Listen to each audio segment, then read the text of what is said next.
Welcome to Story Tales. Please like this video and subscribe to Story Tales. I hope you enjoy the story. Let's begin. Rowan Callahan's phone buzzed against her desk as she finished debugging a software module. The message from her mother was short.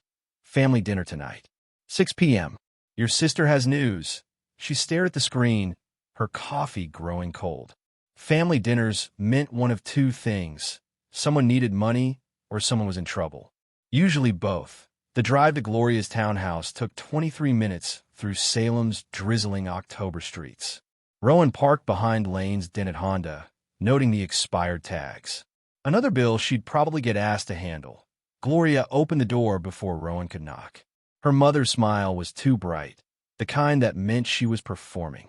"There's my successful daughter," Gloria said, stepping aside. Lane's in the kitchen with the kids. The townhouse smelled like frozen pizza and air freshener that couldn't quite mask the underlying mustiness. Rowan had been quietly paying the HOA dues for 3 years, but Gloria had never acknowledged it, never thanked her. "Aunt Rowan." 7-year-old Emma barreled into her legs, sticky fingers leaving prints on Rowan's dark jeans. "Hey, kiddo." Rowan ruffled the girl's hair, noticing how thin she'd gotten. "Where's your brother?"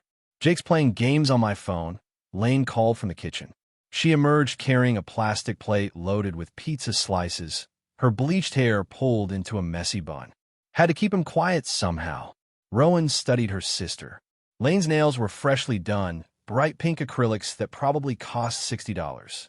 The same $60 Rowan had transferred last week for emergency groceries. They gathered around Gloria's small dining table, the kids arguing over who got the bigger slice. Rowan picked at her food, waiting. The performance always started during dessert. "So," Lane said, leaning back in her chair with a grin that reminded Rowan of a cat with a trapped mouse. "Derek and I are going to Hawaii." "That's nice," Rowan replied, keeping her voice neutral. 10 days in Maui.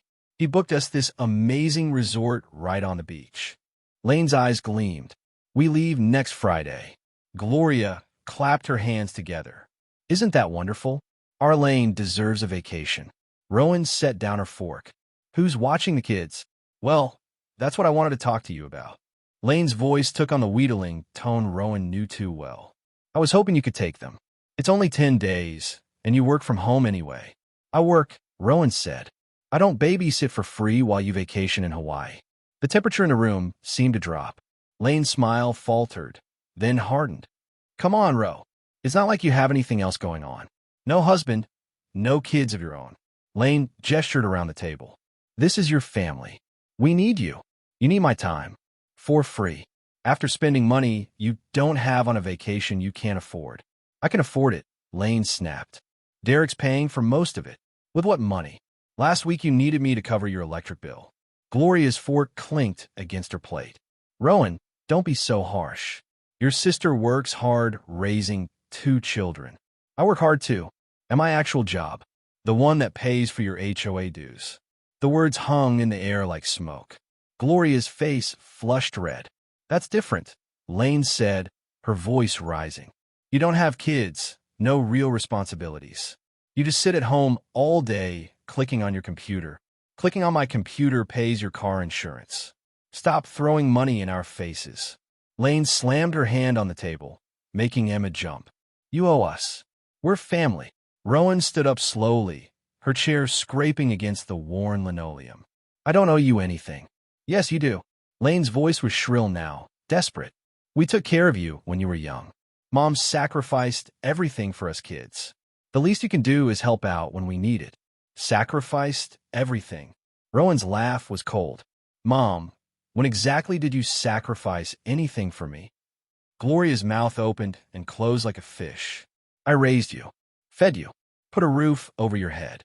That's called basic parenting. It's not a debt." "You're just bitter," Gloria said, her voice turning vicious.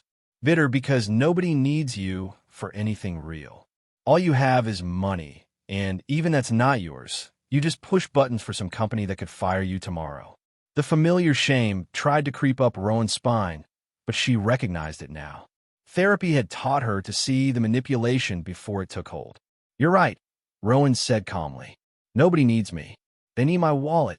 Lane stood up, her face twisted with rage. You selfish bitch. These are your niece and nephew. They need their family. Then be their family. Stop expecting me to fund your irresponsibility. I hate you. The words came out as a hiss. I hate your judgmental attitude, your cold heart, your... The slap came without warning. Lane's open palm cracked across Rowan's cheek, the sound sharp in the sudden silence. Emma started crying. Jake looked up from the phone, his face pale. Rowan touched her cheek, feeling the heat spread across her skin. She looked at the kids, then at Gloria, who was staring at Lane with something that might have been pride. Mom. Emma's voice was small, scared. It's okay, baby, Lane said, but her voice shook. Aunt Rowan was just leaving. Rowan picked up her purse from the counter. Her cheek throbbed, but her mind was crystal clear.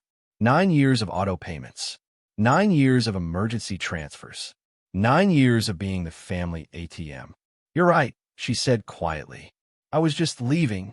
Rowan's apartment was silent except for the hum of her computer and the rain against the windows. She sat at her kitchen table with her laptop open, a cup of tea growing cold beside her. The spreadsheet she'd been maintaining for years stared back at her. Every payment, every transfer, every emergency that somehow became her responsibility. She scrolled through the entries. Gloria, HOA dues, $185 per month x 36 months equals $6. $660 Lane. Electric bill, $150 per month x 72 months equals $10.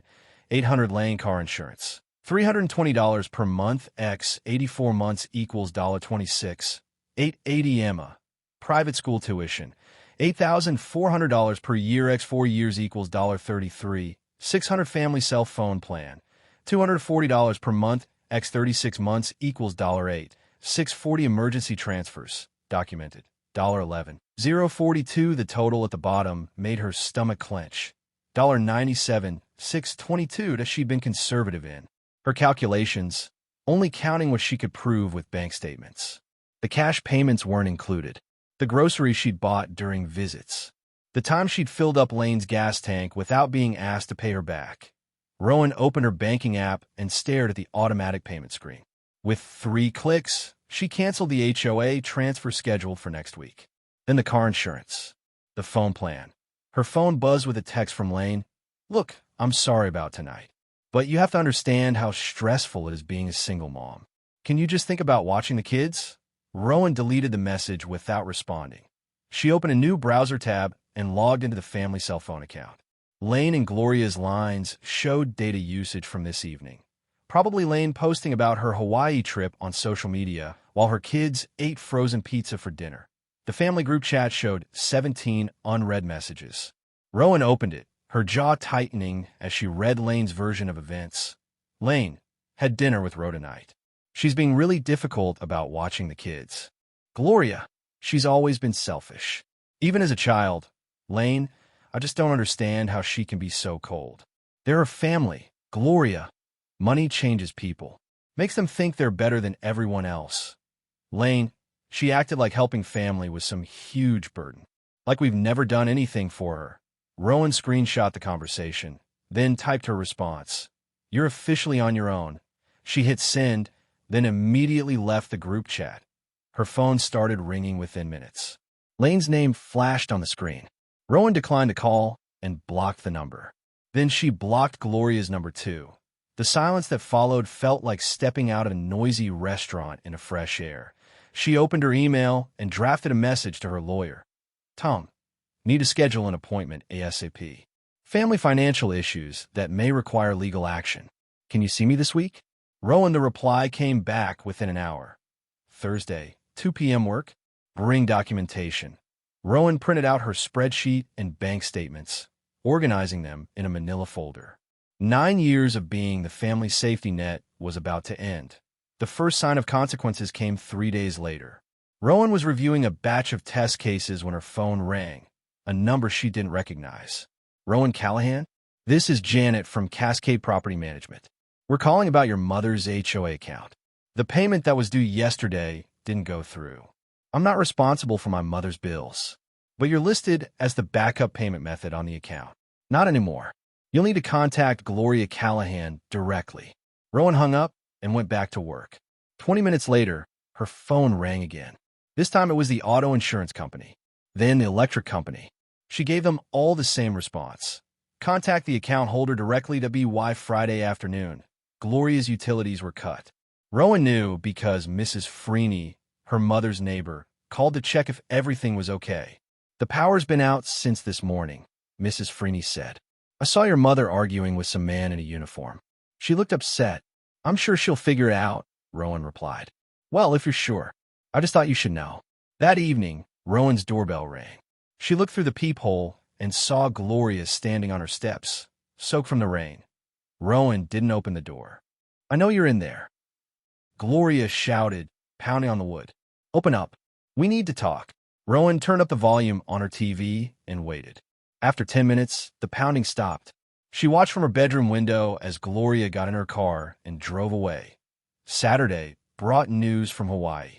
Kennedy Blake, whom Rowan knew as one of Lane's casual friends, sent a text to a number Rowan didn't recognize. This is Kennedy, Lane's friend. Got your number from your mom's emergency contact list. Lane's stranded at the Maui airport. Her card got declined, and Derek left her there. She's been calling everyone she knows for money. Thought you should know. Rowan stared at the message for a long moment, then replied, Thank you for letting me know.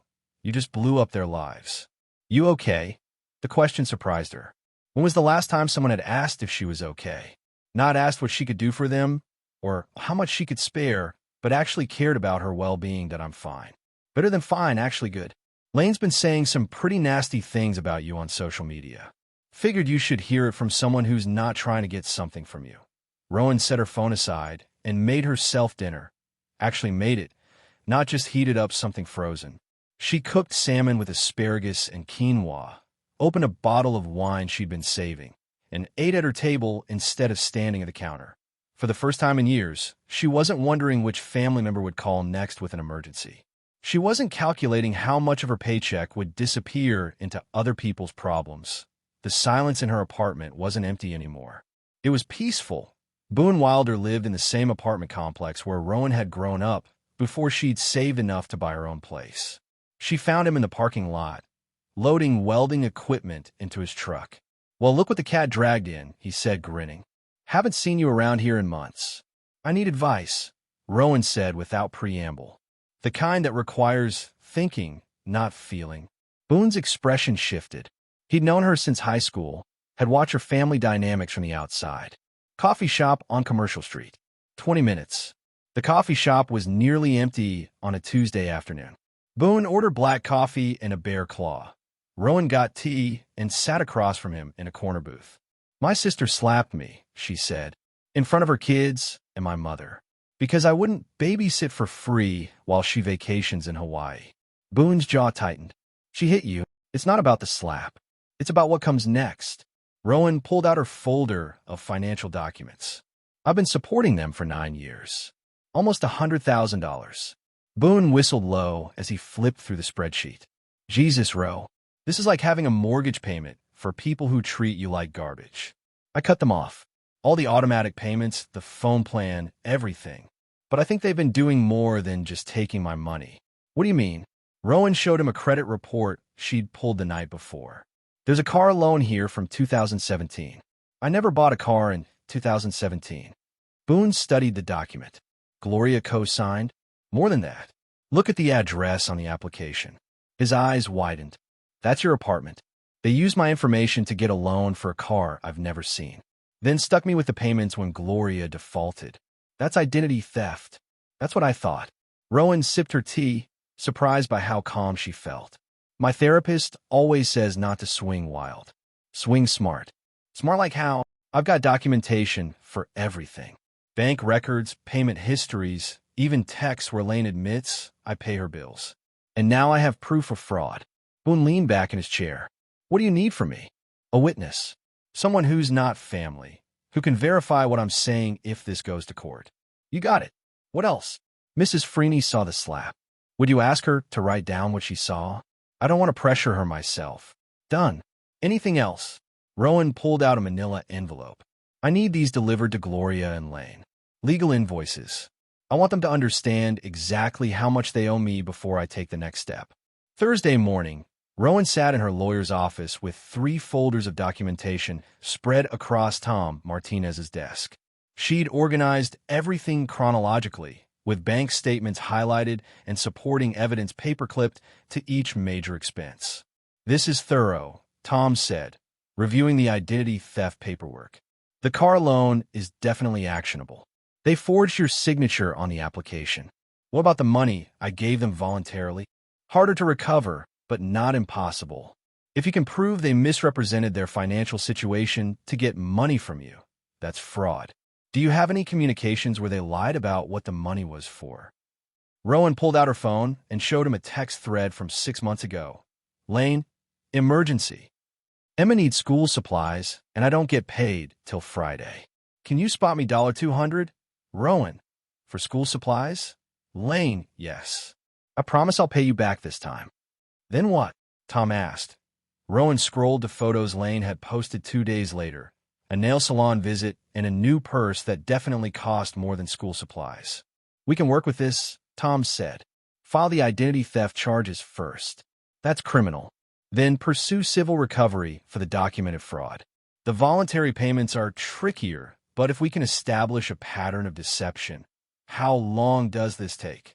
"Identity theft charges can be filed immediately. Civil suit will take months, but we can send demand letters now. Sometimes the threat of legal action is enough to get people to settle." That afternoon, Rowan spent 3 hours at the police station filing reports. The detective who took her statement was sympathetic but matter-of-fact. "Family financial abuse is more common than people think," Officer Chen said. "The identity theft is straightforward. We'll need to contact the lender and get copies of the original application. If the signatures don't match, we can pursue charges. What about the money they took voluntarily? That's civil court territory. But this documentation you've got is solid. Most family scams don't have this kind of paper trail." Rowan left the police station feeling lighter than she had in years. For the first time, someone in authority was taking her side. Someone was looking at the evidence instead of telling her that family was supposed to forgive everything.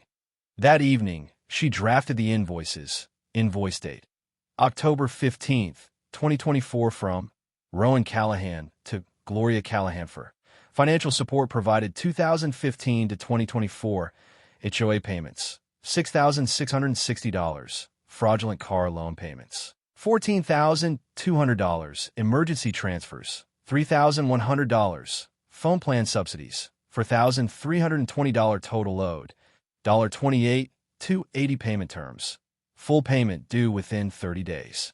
Note: this invoice reflects documented payments only. Additional amounts may be discovered during legal review. The invoice to Lane was longer. Invoice date: October 15th, 2024 from Rowan Callahan to Lane Callahan for financial support provided 2015 to 2024 electric bill payments, $10,800 car insurance payments, $26,880 school tuition payments, $33,600 emergency transfers, $7,942 phone plan subsidies, $4,320 total load, $83, 542 payment terms, full payment due within 30 days. Note: this invoice reflects documented payments only. Interest and legal fees may apply. She printed both invoices on official letterhead, had them notarized, and hand-delivered them the next day. Boone drove her to Gloria's townhouse and waited in the truck while she rang the doorbell. Gloria answered in her bathrobe, looking exhausted. "Rowan, what are you doing here?" "Delivering your bill." Rowan handed her the certified envelope. "You have 30 days. My bill? What are you talking about? Read it. It's all documented." Gloria's hand shook as she opened the envelope. Her face went white as she read the numbers. "This is ridiculous. I'm not paying you back for helping your own family. Then I'll see you in court." Rowan walked back to Boone's truck without looking back. Through the rearview mirror, she saw Gloria standing in her doorway, still holding the invoice. "How do you feel?" Boone asked as they drove away. "Like I'm finally fighting back instead of just taking it." "Good. What's next?" "Lane's turn. Kennedy Blake called Rowan on a Wednesday evening while Rowan was organizing tax documents. The conversation started awkwardly. They'd never spoken directly before, only through Lane. "I hope you don't mind me calling," Kennedy said. "I got your number from the emergency contact list at Emma's school. I volunteer there sometimes. What can I do for you?" "It's more what I can do for you. I'm a social worker for the county, and I've been watching what's going on with Lane and the kids. There are some things you should know." Rowan set down her pen. "I'm listening." "First, Lane's been telling people you abandoned the family out of spite. She's showing everyone screenshots of the invoices you sent, claiming you're trying to bankrupt a single mother." "What kind of screenshots?" "She's cutting out the context, just showing the dollar amounts and your signature, making it look like you're demanding money from her for no reason. She's also posting about how you refused to help when her kids needed food. The kids needed food because she spent their grocery money on a Hawaii vacation." "I know that. You know that. But the people seeing her social media posts don't know that." Kennedy paused. "There's more. Go ahead." "She's been neglecting the kids. I've seen Emma at school in the same clothes 3 days in a row. Jake told his teacher he's hungry because there's no food at home. And now, with the power cut off, they're living without electricity.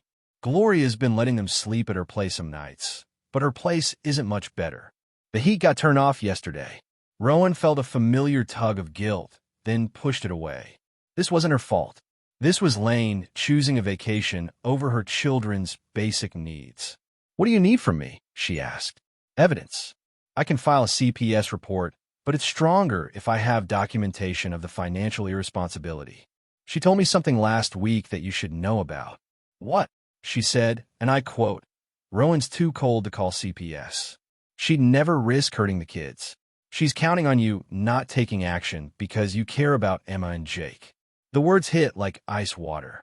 Lane was using Rowan's love for the children as a shield for her own bad choices. "She's wrong," Rowan said quietly. "That's what I hoped you'd say. Can you send me copies of your documentation? The payment records, the evidence that she's been lying about her financial situation." "Yes. But Kennedy, why are you doing this? You're Lane's friend." Kennedy was quiet for a moment. "I was Lane's friend. Past tense. Last week she asked me to lie to her caseworker about having stable housing. She wanted to use my address as her emergency contact, so it would look like she had backup childcare." "Did you do it?" "No. That's when I realized she's not the person I thought she was. Those kids deserve better than being pawns in family drama." Rowan spent the next hour forwarding documents to Kennedy. Bank statements showing the Hawaii charges on Lane's credit card, text messages where Lane admitted to spending grocery money on non-essentials, photos from social media showing expensive purchases while claiming poverty. Kennedy called back 2 hours later. "I filed a report," she said. "CPS will investigate within 48 hours. They're going to look at the living conditions, check on the kids' school attendance, and review her financial fitness as a guardian. What happens if they find problems? Depends on the severity. Best case, she gets mandatory parenting classes and financial counseling. Worst case, the kids get placed in temporary care while she demonstrates she can provide a stable home." And Gloria? She's listed as the backup guardian, but given her own housing instability and the identity theft charges you filed, she's not going to qualify. After the call ended, Rowan sat in her quiet apartment and thought about Emma and Jake. She hadn't chosen to have children because she'd never wanted the responsibility of being someone's entire world. But somehow, she'd become responsible for them anyway, just without any of the authority to actually protect them. Maybe this was the only way to truly help them, to force their mother to grow up or step aside. The CPS investigation moved faster than Rowan had expected. Within a week, Kennedy texted her updates. "Home visit today. No heat, minimal food, kids sleeping on air mattresses because furniture got repossessed. Lane blamed you for cutting off her power. Investigator wasn't buying it. Follow-up visit tomorrow. They want to interview the kids at school. Placement hearing scheduled for Friday. Lane's been served papers. On Thursday." Rowan's phone exploded with calls from numbers she didn't recognize. Extended family members who hadn't spoken to her in years suddenly wanted to know her side of the story. The family gossip network had activated. Her cousin Marcus called around lunchtime. "Ro, what the hell is going on? Aunt Gloria is posting on Facebook that you're trying to steal Lane's kids. I'm not trying to steal anyone's kids. I'm trying to protect them. By calling CPS? Jesus, that's harsh. Marcus, when's the last time you visited Gloria's house? Or Lane's apartment? I don't know, a couple years ago maybe. Then you don't know what you're talking about. That evening, Rowan drafted an email she'd been putting off for weeks. The extended family deserved to know the truth before Lane's version became the only story they heard. She started with the facts. Subject, setting the record straight to all family members. I'm writing because there are a lot of rumors and misinformation circulating about recent events. I want you to have the actual facts. For the past 9 years, I have financially supported Gloria and Lane to the tune of $97,622. This is not an estimate. It's documented with bank records and receipts. I've been paying for Gloria's HOA dues, $185 per month for 3 years. Lane's electric bills, $150 per month for 6 years. Lane's car insurance, $320 per month for 7 years. Emma's private school tuition, $8,400 per year for 4 years. Family cell phone plan, $240 per month for 3 years. Countless emergency transfers 3 weeks ago. Lane asked me to provide free childcare for 10 days while she vacationed in Hawaii. When I declined, she slapped me in front of her children. Gloria watched this happen and said nothing that I have since discovered that Gloria used my personal information to secure a car loan in 2017 without my knowledge or consent. I never signed the paperwork, never received the car, but have been making payments for 7 years that I have filed identity theft charges with the Salem Police Department. Case number 2024-10-8847. I have also sent formal invoices to both Gloria and Lane requesting repayment of documented loans. They have 30 days to respond.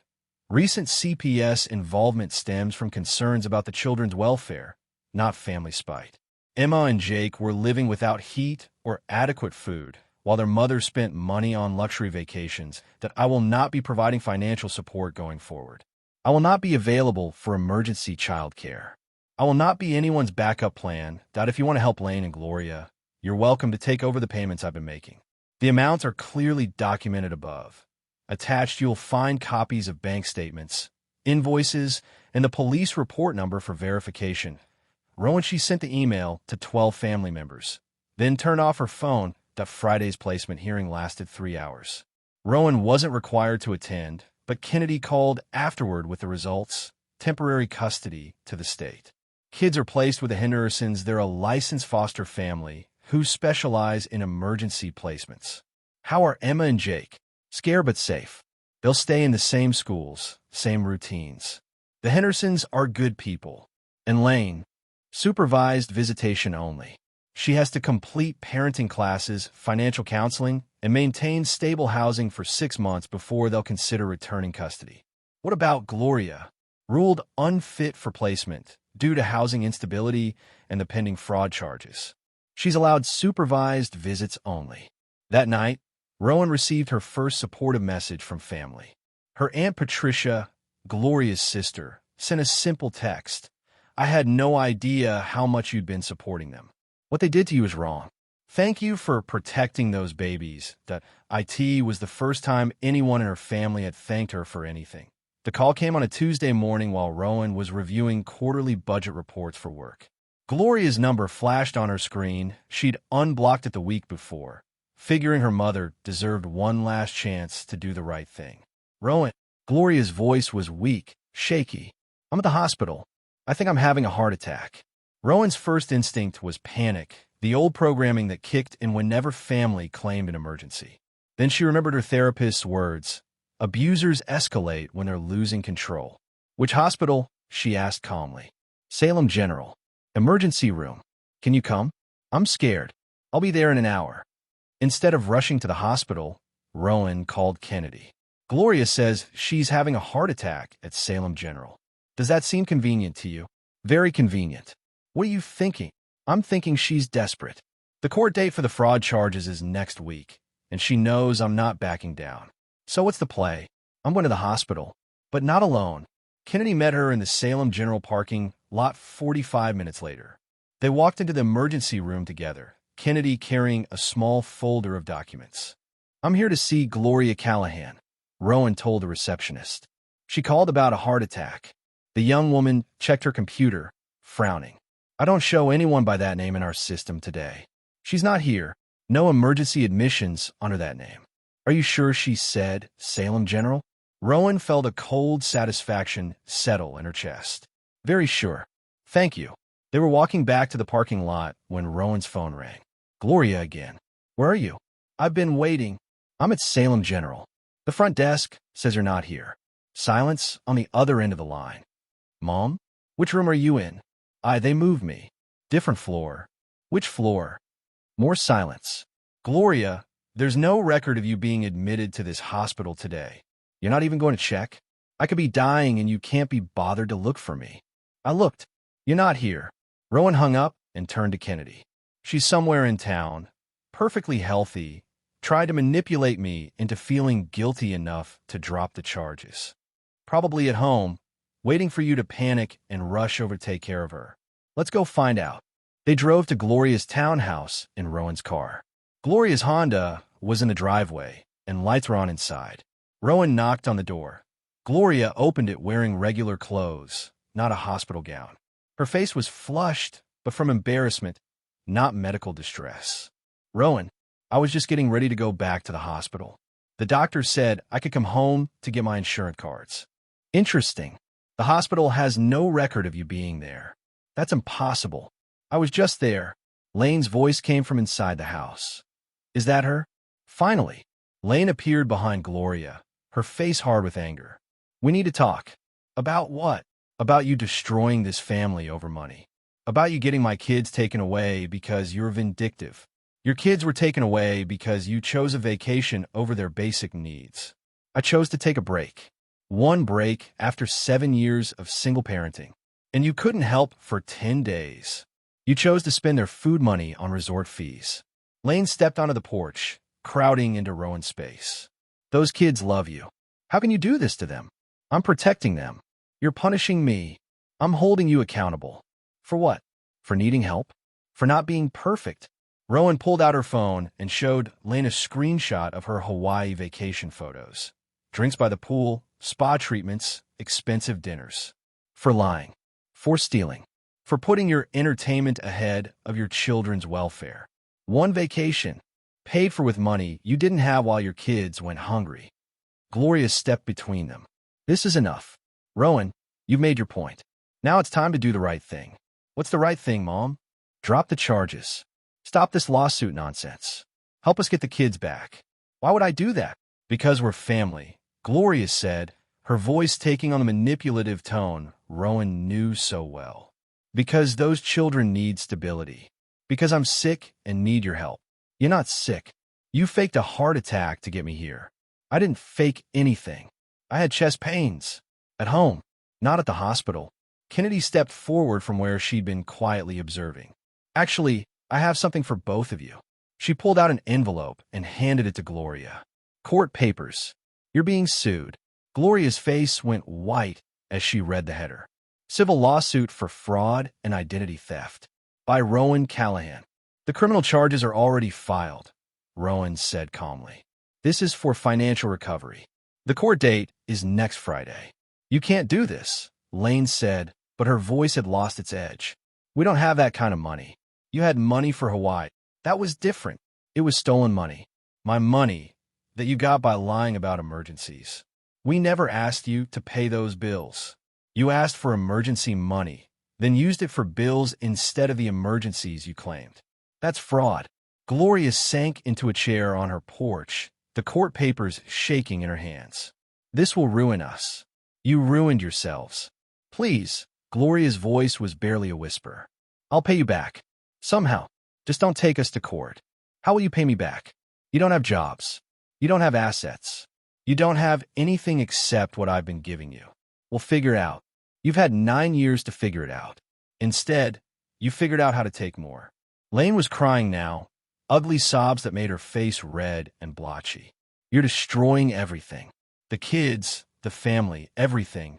I'm not destroying anything. I'm just not fixing it anymore." Rowan turned to walk back to her car, then stopped and looked back at both women. You want to know what the right thing is? The right thing is facing consequences for your choices. The right thing is learning that other people aren't responsible for your problems. The right thing is putting those kids first for once in your lives. She got in her car and drove away, leaving them standing on the porch with their court papers and their finally empty hands. The civil trial lasted 2 days. Rowan sat at the plaintiff's table with Tom Martinez, watching as Gloria and Lane's public defender tried to argue that family members had no obligation to pay each other back. The judge wasn't buying it. "Your Honor," Tom said during his opening statement, "this case is about financial fraud perpetrated by family members who took advantage of my client's good faith and generosity. Over 9 years, they systematically deceived her about the nature of their financial emergencies while using her money for luxury expenses." He presented the evidence methodically. Bank statements showing Hawaii charges on the same day Lane claimed to need grocery money, text messages where Gloria admitted to borrowing without permission, the forged car loan application with Rowan's signature that didn't match her actual signature. Gloria's lawyer tried to paint Rowan as cold and vindictive, a wealthy woman who had turned her back on family in need. But the evidence spoke louder than emotions. The most damaging testimony came from Kennedy, who had been subpoenaed as a witness. "Ms. Blake," Tom asked, "in your professional capacity as a social worker, did you observe the defendant Lane Callahan's living conditions?" "Yes, multiple times." "Can you describe what you saw?" "Unsafe housing. No heat, minimal food, children wearing dirty clothes to school repeatedly." Meanwhile, Ms. Callahan was posting on social media about expensive purchases and vacation plans. "Did she ever discuss her financial situation with you?" "She told me her sister was loaded and owed the family for emotional support. She said Rowan was too cold to ever cut them off completely because she cared too much about the kids." "Was she using the children as leverage?" "Objection," Gloria's lawyer called. "I'll allow it," the judge said. "Yes," Kennedy continued. "She explicitly told me Rowan would never take action that might hurt the children, so she felt safe continuing to take money." The defense tried to cross-examine Kennedy about her friendship with Lane, suggesting bias. It backfired. "Ms. Blake, why did you agree to testify against your friend?" "Former friend. I stopped being friends with her when I realized she was neglecting her children while taking advantage of her sister's generosity." On the second day, Rowan testified for 3 hours. She walked the court through every payment, every emergency, every lie she'd uncovered. "Ms. Callahan," Gloria's lawyer asked during cross-examination, "didn't you give this money freely?" "No one forced you to pay these bills. I gave the money based on misrepresentations. When my sister said she needed money for groceries, I believed her. When she used it for entertainment instead, that's fraud. But you never asked for receipts. You never demanded proof of how the money was spent. I trusted my family. That trust was betrayed. Don't you think family members should help each other? I think family members should be honest with each other. I think parents should put their children's needs before their wants. I think adults should live within their means instead of stealing from relatives." The judge deliberated for less than an hour. "I find for the plaintiff on all counts," she announced. "The evidence clearly shows a pattern of financial fraud and identity theft. The defendants knowingly misrepresented their financial needs and used the plaintiff's money for purposes other than stated." She ordered Gloria to pay $28,280 in restitution plus court costs. Lane owed $83,542 plus costs and attorney fees.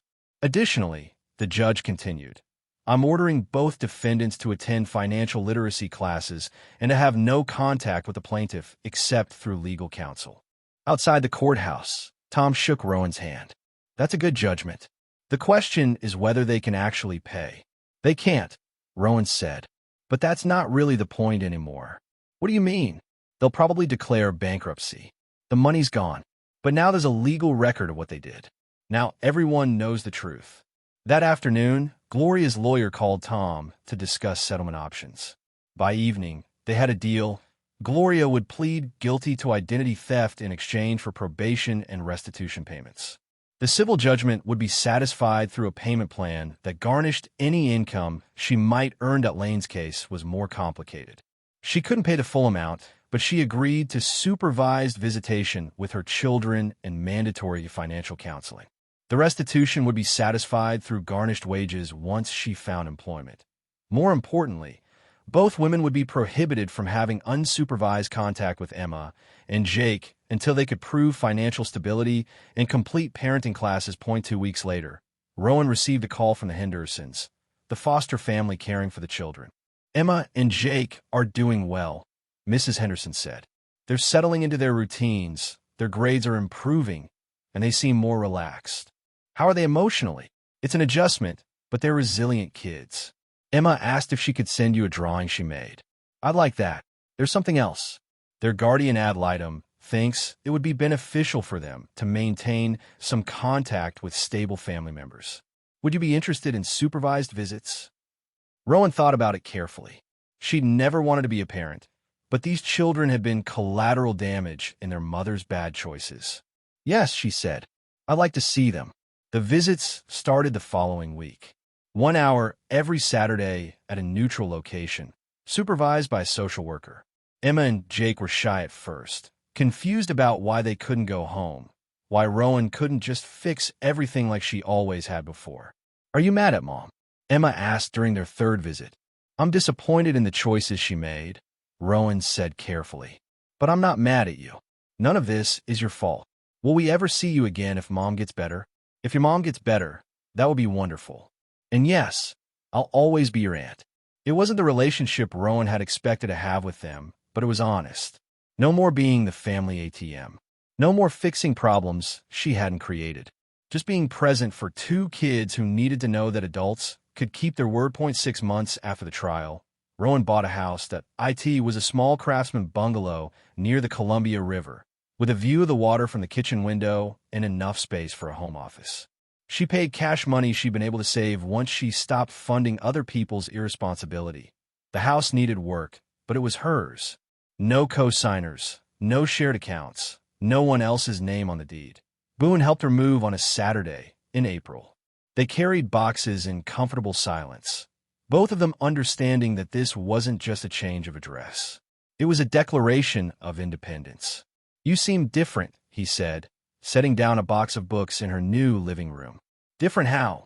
Calmer, like you're not waiting for the other shoe to drop. He was right. For years, Rowan had lived with a constant low-level anxiety, always wondering which family member would call next with an emergency. Her phone had been a weapon of manipulation, buzzing with demands disguised as needs. Now her phone was just a phone. I changed my number, she said. Only a few people have it. Smart move. The doorbell rang. Rowan opened it to find Mrs. Henderson with Emma and Jake, carrying a small wrapped package. We brought you a housewarming present, Emma announced. Rowan knelt down to their level. You didn't have to do that. We wanted to, Jake said. Mrs. Henderson helped us pick it out. Inside the package was a small potted plant, a peace lily with white blooms and glossy green leaves. Mrs. Henderson says it cleans the air, Emma explained. And it doesn't need much water, so you can't kill it. Rowan laughed, the first genuine laugh she'd had in months. Thank you. I love it. Can we see your new house? Jake asked. They toured the small rooms, the kids exclaiming over the river view and the built-in bookshelves. In the kitchen, Rowan made them hot chocolate while Mrs. Henderson waited in the living room. Do you miss your old apartment? Emma asked. No, Rowan said, surprising herself with how quickly she answered. I like it better here. Because it's bigger. Because it's mine. After they left, Rowan sat on her front porch with a cup of coffee, watching the Columbia River flow toward the Pacific. Her phone was silent. Her bank account was stable. Her calendar was her own. She thought about forgiveness, the concept her therapist had brought up repeatedly. Society expected her to forgive her family, to move past the hurt and rebuild relationships. But forgiveness felt like giving them permission to hurt her again. She didn't hate Gloria and Lane. She didn't spend her days plotting revenge or nursing resentment. She simply didn't want them in her life anymore. That wasn't forgiveness. It was something better, indifference. Her mailbox contained the usual bills and advertisements, plus one envelope she didn't recognize. Inside was a handwritten card from Kennedy. Rowan thought you should know that Emma made honor roll this quarter, and Jake joined the school chess club. They're thriving with the Hendersons. Lane completed her financial counseling, but hasn't found steady work yet. Gloria filed for bankruptcy last month. The kids ask about you sometimes. I tell them you're doing well. Hope that's true. Kennedy, it was true. Rowan was doing well. That evening, she lit a candle and sat at her kitchen table with the last box of family documents. Bank statements, court papers, invoices, 9 years of financial entanglement reduced to a pile of paper. She fed them into her shredder one by one, watching years of manipulation disappear into confetti. The car loan paperwork with Gloria's forged signature. The text messages where Lane promised to pay her back next week. The spreadsheet documenting every cent she'd given them. When the last document was destroyed, she blew out the candle and said quietly, "This house is mine. My piece is mine, and no one's ever taking it again." Outside her window, the Columbia River kept flowing toward the ocean, carrying away everything that no longer served it. Just like Rowan had learned to do.